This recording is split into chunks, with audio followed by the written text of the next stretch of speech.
ചിറ്റൂരിലാണ് നമ്മൾ ഇപ്പോൾ ഉള്ളത്.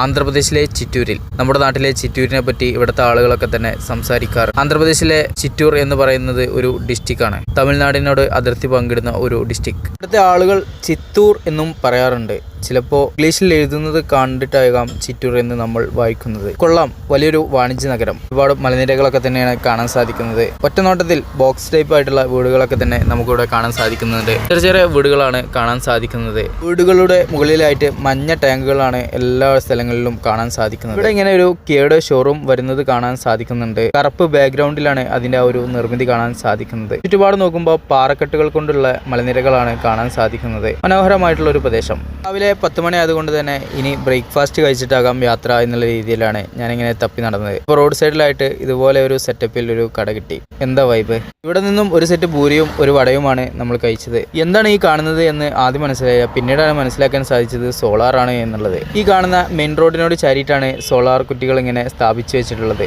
മനോഹരമായിട്ടുള്ളൊരു സംഭവം. കുറച്ചും കൂടി ഹൈറ്റിലാണ് ഇത് സ്ഥാപിച്ചത് എങ്കിൽ നമുക്ക് വെയിറ്റിംഗ് ഷെഡായി ഉപയോഗിക്കാമല്ലോ എന്നുള്ള ചിന്തയോട് കൂടിയിട്ടാണ് ഞാൻ ഇതിന്റെ മേൽക്കൂര ഇങ്ങനെ പകർത്തുന്നത്. കളക്ടറേറ്റ് ഓഫീസിന്റെ തൊട്ട് മുന്നിലായിട്ടും ഇതുപോലത്തെ കാഴ്ച നമ്മൾ കണ്ടതാണ്. കുറച്ചും കൂടി ഹൈറ്റ്, ഇതൊരു 6 അടി പൊക്കമാണ് ഈ ഒരു ഏരിയയിലായിട്ട് കാണാൻ സാധിക്കുന്നത്. എനിക്കിതിന്റെ താഴെയിലൂടെ ഇങ്ങനെ നടന്നു പോകാൻ സാധിക്കുന്നുണ്ട്. വയറുകളൊക്കെ തന്നെ വലിക്കുന്നതായിട്ടേ ഉള്ളൂ. ഒരു പക്ഷേ കുറച്ചും കൂടി ഹൈറ്റ് കൊടുത്ത് വയറുകളൊക്കെ തന്നെ അതിൻ്റെതായ ഒരു രീതിയിൽ പാക്കിംഗ് ചെയ്ത് വെക്കുകയാണെങ്കിൽ ഒരു വെയിറ്റിംഗ് ഷെഡായിട്ട് തണലേകുന്ന ഒരു സ്ഥലമായിട്ട് നമുക്ക് യൂസ് ചെയ്യാമല്ലോ. വെയിറ്റിംഗ് ഷെഡുകളൊക്കെ ഇതുപോലെ ഉണ്ടാക്കുകയാണെങ്കിൽ ഒരു വടിക്ക് 2 പക്ഷി എന്നുള്ള രീതിയിൽ കാര്യങ്ങൾ നടക്കുമല്ലോ എന്നുള്ള ചിന്തയോട് കൂടിയിട്ടാണ് ഞാൻ ചുറ്റുപാടും നിരീക്ഷിക്കുന്നത്. ഇന്നലെ കണ്ട ബാംഗ്ലൂർ പാളയം, പളമിനീർ പ്രദേശങ്ങളെ പോലെ ഇവിടെയും മാമ്പഴ തോപ്പുകളൊക്കെ തന്നെയാണ് കാണാൻ സാധിക്കുന്നത്. ആ ഒരു ടച്ചിങ് ഇവിടെയും നമുക്ക് കാണാൻ സാധിക്കും.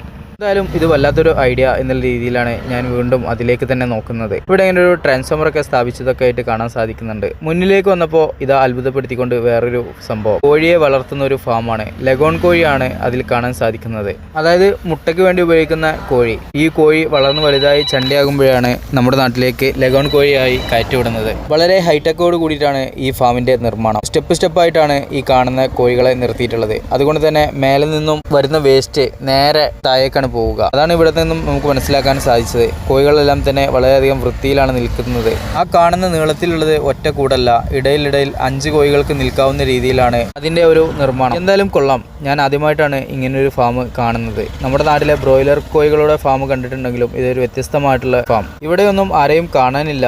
കാണുകയാണെങ്കിൽ ഉള്ളിൽ കയറി ഒന്ന് വീഡിയോ എടുക്കാമല്ലോ എന്നുള്ള ചിന്തയോട് കൂടി ഞാൻ ഒരുപാട് തിരിഞ്ഞു നോക്കി. ആ ഏരിയയിലൊക്കെ ആയിട്ട് ഒരുപാട് കൂടുകൾ കാണാൻ സാധിക്കുന്നുണ്ട്. അടിയിൽ കാഷ്ടം വന്ന് അടിഞ്ഞതും കാണാൻ സാധിക്കുന്നുണ്ട്. ഏകദേശം 4ഓളം നീളത്തിലുള്ള ഷെഡുകളാണ് നമുക്കിവിടെ കാണാൻ സാധിക്കുന്നത്. അവറേജ് ഒരു ഷെഡിൽ 10,000 കോഴികൾ ഉണ്ടായിരിക്കും എന്നുള്ള വിലയിരുത്തലോട് കൂടിയിട്ടാണ് ഞാനിങ്ങനെ ചിത്രീകരിച്ചു കൊണ്ടിരിക്കുന്നത്. ഈ കാണുന്ന സ്റ്റെപ്പായിട്ടുള്ള ഏരിയ ആണ് ഞാൻ മുന്നേ പറഞ്ഞത്. അവിടെ നിന്നും നേരെ താഴേക്കാണ് കാഷ്ടം വന്ന് വീഴുക. കുറച്ച് എകർത്തിയിട്ടാണ് ഈ കൂടിന്റെ നിർമ്മാണം. അതുകൊണ്ട് തന്നെ കാഷ്ടം വാരിയെടുക്കാനും മറ്റും വളരെയധികം നന്നായിരിക്കുമെന്നാണ് ഞാനിങ്ങനെ മനസ്സിലാക്കിയത്. മദനപ്പള്ളി എന്ന് പറയുന്ന പ്രദേശത്തേക്കായിട്ടുള്ള NHലാണ് നമ്മളിപ്പോൾ ഉള്ളത്. ഇവിടെ ഇങ്ങനെ എന്തോ ഒരു സംഭവം കാണാൻ സാധിക്കുന്നുണ്ട്. വളരെ വലിയൊരു കമ്പനിയാണ് എന്നാണ് മനസ്സിലാക്കാൻ സാധിക്കുന്നത്.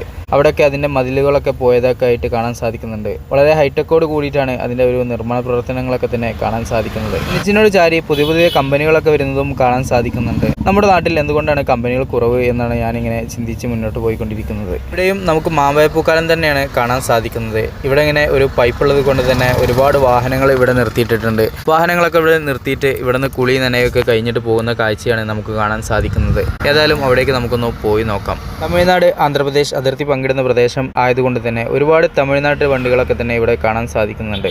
മുന്നേ നമ്മൾ ഈ റൂട്ടിലൂടെ സഞ്ചരിച്ചതാണ്. ഈ കാണുന്ന വെയിറ്റിംഗ് ഷെഡൊക്കെ തന്നെ പരിചയപ്പെടുത്തിയതാണ്. ഈ കാണുന്ന ആ ഒരു ഷെഡ് ബ്ലാക്കിന് എണ്ണ കിട്ടുന്ന പ്രദേശമാണ്. എണ്ണ നമ്മുടെ ലോറിക്കാരൊക്കെ തന്നെ അവിടെ കൊടുക്കുന്നതൊക്കെ ആയിട്ട് ഞാൻ കണ്ടിട്ടുണ്ട്. ചിലപ്പോൾ മുതലാളിമാരെ പഞ്ഞിക്കിടുന്ന കാഴ്ചയായിരിക്കാം അത്.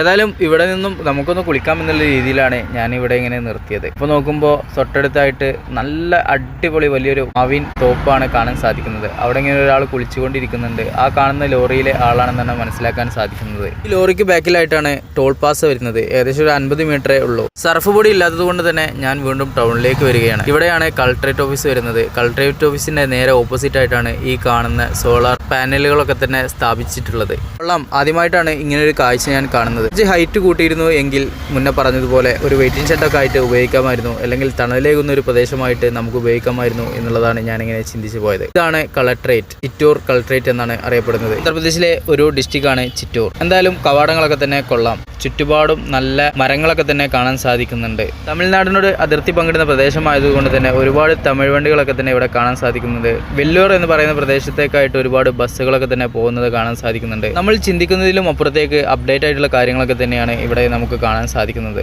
ഗവൺമെന്റുമായി ബന്ധപ്പെട്ട സ്ഥാപനങ്ങളൊക്കെ തന്നെ വളരെയധികം ഹൈടെക് ആയിട്ടുണ്ട്, അല്ലെങ്കിൽ പുരോഗമിച്ചിട്ടുണ്ട് എന്ന് വേണമെങ്കിൽ വിലയിരുത്താം. ഇവിടെ സുലഭമായി കണ്ടുവരുന്ന ഒരു കാഴ്ചയാണ് വത്തക്ക ഇങ്ങനെ കട്ടിങ് ചെയ്ത് കൊടുക്കുന്ന ഒരു കാഴ്ച. നല്ല ഗ്ലാസിൻ ചില്ലിയിലാണ് കട്ടിങ് ചെയ്തിട്ട് ഇങ്ങനെ വെച്ചിട്ടുള്ളത്. ഈച്ചയൊന്നും പോകുന്നതൊന്നും കാണാൻ സാധിക്കുന്നില്ല. വളരെ വൃത്തിയായിട്ടുള്ള ഒരു സാഹചര്യം തന്നെയാണ് നമുക്ക് കാണാൻ സാധിക്കുന്നത്. നമ്മുടെ നാട്ടിൽ ഇതുപോലെ കട്ടിങ് ചെയ്ത് കൊടുക്കുന്ന പ്രവർത്തനം ഞാൻ കണ്ടിട്ടില്ല. വെള്ളം കലക്കി കൊടുക്കുന്ന പ്രവർത്തനമാണല്ലോ കാണാറ്.